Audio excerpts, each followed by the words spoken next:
Selamat pagi saudaraku yang dikasihi oleh Tuhan. Kembali kita menerima kasih setia Tuhan yang luar biasa dalam hidup kita. Mari kita senantiasa bersyukur karena sesungguhnya berkat Tuhan itu melimpah atas kita. Saudara,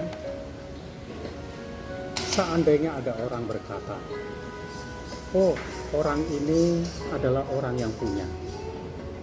Oh, orang yang itu adalah orang yang tidak punya."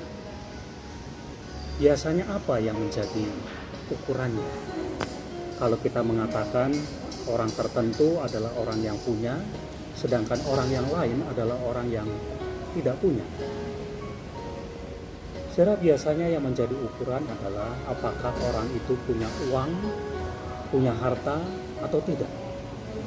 Kalau dia punya uang, kalau dia punya harta, kita mengatakan dia orang yang punya. Sementara kalau dia tidak punya uang atau harta, kita mengatakan dia orang yang tidak punya. Benarkah demikian? Bisa saja saudara, karena setiap orang punya kriterianya sendiri-sendiri. Tapi itu menurut ukuran dunia ini. Bagaimana dengan kita sebagai orang yang percaya kepada Tuhan? Saudara, kita akan selalu diingatkan bahwa apa yang kita punya di dunia ini satu saat akan kita tinggal, karena tidak ada yang kekal dalam kehidupan kita.